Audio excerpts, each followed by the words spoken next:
Hi guys! Magandang hapon! Welcome back po dito sa Gandara Soy Channel for Showbiz Update.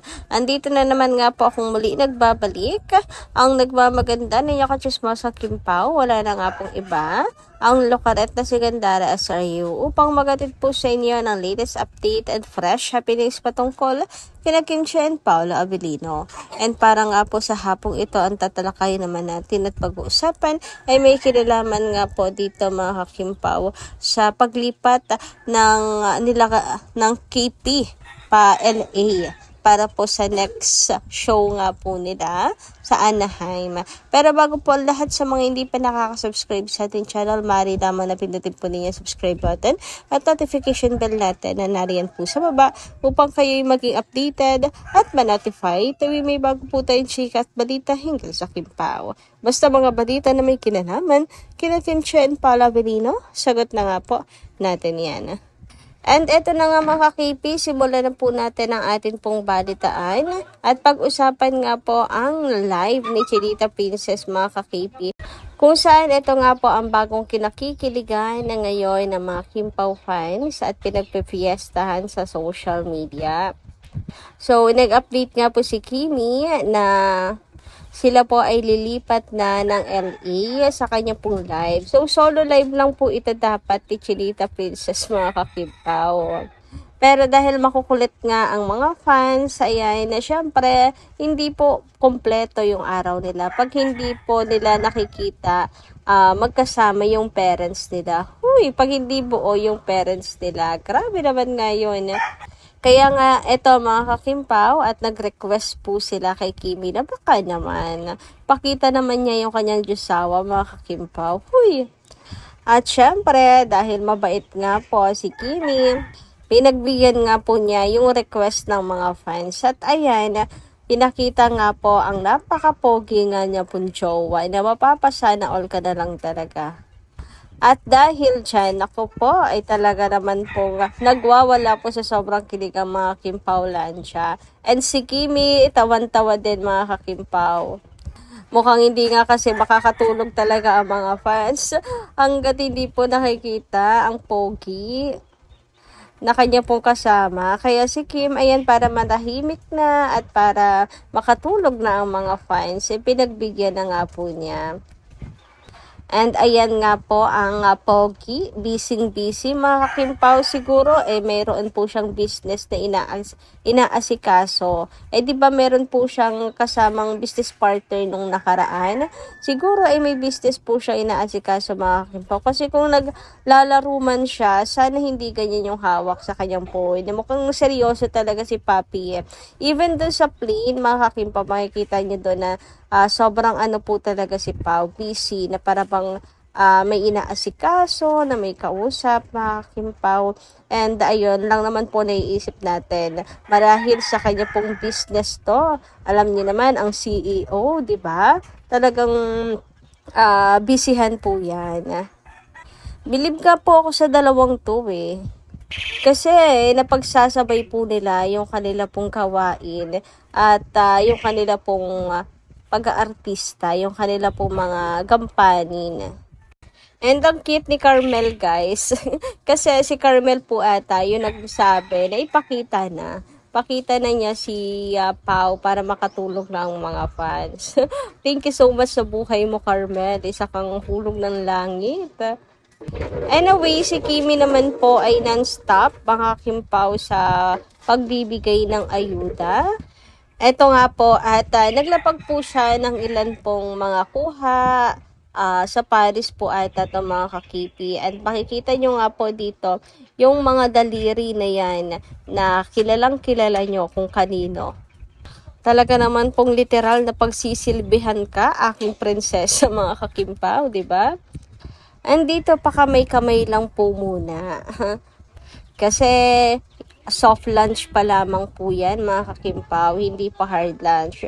Soft lunch pa lamang po ito. Pero sa ngayon, talagang hindi na lamang po kamay, hindi na lamang po anino, hindi na po mga may takip, hindi na tawel lang, kundi buong-buo mga kakimpaw na pineflex ni Chinita Princess ang kanyang habibi. Kasi nga po nakapag-out na sa kanila pong show sa Redwood City. So dati naka-face mask, kaganyan, pero ngayon lantara na talaga sila mga kakipi. So ito yung mga panahong soft launch pa lamang mga kakimpaw.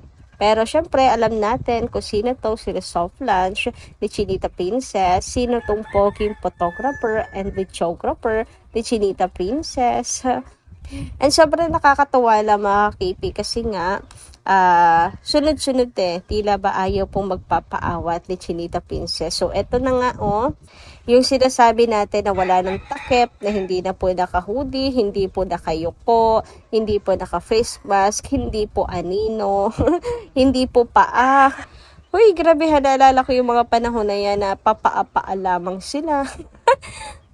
Paani-anino lamang sila. Pero ngayon, ayan na nga ang tinatawag po na hard lunch. And kung mapapansin nyo, ang lahat ng ito ay after po talaga ng kanilang show or event sa Redwood City. Di ba mga kakipi? Kaya nga sinasabi ko na mukhang pagdedeklara na talaga nila Kim and Paula na sa mga fans na they are officially mga kakimpaw mag-on ng tunay. Kaya since sila ngayon mga kakimpaw ay papunta na nga ng LA para sa next venue nila mga kakimpaw sa kanilang world tour, excited po ako at ang marami po sa atin kung ano pa ang mga ayuda na ibibigay nila Kim and Paolo. Same performances lang po kaya ito mga kakimpaw or may bago po sila na ihahatid na pakilig para po sa lahat. So, sino po dito ang mga excited na mga kakiti para sa Anaheim? Gaano kaya karami katao po yung capacity ng venue po doon mga kakimpaw?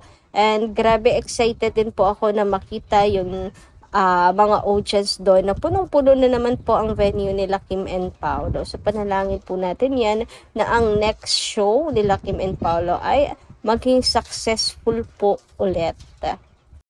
Anyway, pag-usapan naman nga po natin ang tungkol po dito sa pag-aalok po ng mga fans kay Paolo Avellino. Na ano pa bang iniintay niya, di ba?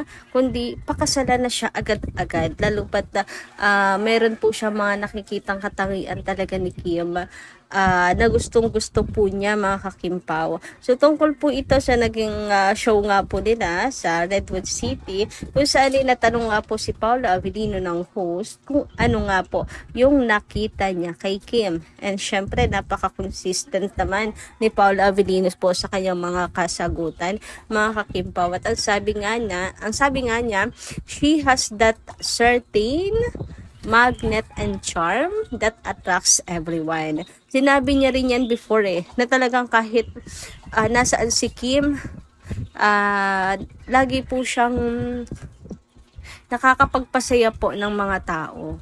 So, ganun po si Chinita Princess. Basta nandun si Kim, masaya. Kasi nga, she's like a magnet mga kakimpaw. Na pag nandyan si Kim, lagi po niyang napapasaya. And sabi nga po ng mga audience, ayan, ang sigawan ng mga audience, grabe. At kahit kung ako po ay nandoon, ay makikisigaw din talaga ako ng marry her already. Grabe naman nga yun. So, inaalok na po si Paolo Avellino ng mga fans. Napakasala na si Chinita Princess. Agad-agad, ora-orada. Ora mismo. Uy, grabe nga yun. Anyway, sabi dito sa post ni Janay, ayan, I hope Ate made it even stronger. Credits to the owner of the video po. Videos, not mine. So, may video po pala yun, mga kakimpaw, na talagang sinigawan na si Paolo Avellino. Napakasalanan niya si Kim. Wala nang dapat na intayin na kung ano pa man. Ora-orada. Uy, pati ako talagang papasigaw ng gano'n. Mas maganda nga po sana kung sabay-sabay ang mga fans ng sigaw. Anyway, sabi naman dito ni Miss Mila Borja, Ma'am Gandara, hindi niyo na kami kailangan tanungin kung masaya kami sa aming mga napapanood. Medyo naiiyak si Kim kasi yahan ang loob niya, natanggap ng tao, fine. Siguro hindi nakayanan ng loob niya ang pagtanggap ng mga tao or ng mga fans sa kanila sa Redwood City. Ganun po kasi ka-humble sila Kim and Paolo, hindi lumalaki ang ulo. Hindi pumapasok po sa utak nila or sa isip po nilang dalawa na ganun karami na yun nagmamahal po sa kanila. Kaya ganun na lang po sila ka-thankful at namamangha. Grabe, yung pagmangha pa rin po ng Kim Pao sa daming tao na sumusuporta sa kanila. Kita nyo naman yung pagiging emosyonal ni Kim, hindi ba? Hanggang ngayon, marami pa rin sumusuporta sa Kim Pao. Salamat sa lahat ng mga fans. Solid, hindi biro ang pagod. Ang mga fans, solid kung kaano kadami ang tao na nanood. Ang fan naman, hindi fluff. Inggit, pikit. Ang mga bashers naman, inggit, pikit na lang. Hindi totoo na flop ang naging show ng Kim Pao. Pikit ka na lang. Mabuhay ang aming Kim Pao. Nananatili pa rin sa tuktok. Kayo, Kim Pao, have a good day. Support lang kami hanggang dulo. Samantala, sabi naman ni Ma'am Edita na doon sa magandang hapon po sa inyo. Hello, Gandara. Magandang hapon. Oh my gosh. Anong sabi? Bluff daw ang show ng Kim Pao. Sos Mario Sep. Ang Ogie Diaz na yan. Laki ng bunganga. Malaking fakeness yan. Nandyan ba siya? Sumama ba siya sa world tour? Yung Ogie Diaz na yan. Daldal ng daldal. Klarong inggit yan. Yung tabas ng dila ng Ogie Diaz na yan, baka madiwalwal yan sa kakachismosa. Alis kayo dito kasi Kim Pao lang kami. Hoy, doon kayo sa idol nyong Lolang Losyang. Alam namin na nilalait yung ang Kim Pao. Ano ngayon? Pikat nyo, alis kayo. Huwag kayong manood ng Kim Pao, okay? Nakakaloka. Sobrang nakakaloka po talaga na lahat ay gagawin po ng mga bashers para masiraan po ang Kim Pao. Na para baka ang laki ng kasalanan nila Kim and Paolo, lalo na po ni Chinita Princess sa kanila, wala naman pong ginagawa si Kim kundi ang gumawa po ng kabutihan. Buti na nga lang po at hindi po mapagpatol si Chinita Princess. Anyway, hanggang dito lang po muna ang ating update. Maraming salamat po sa inyong pakikinig at kita-kits po tayo muli sa mga susunod natin chika. Maraming salamat at ingat po kayo palagi.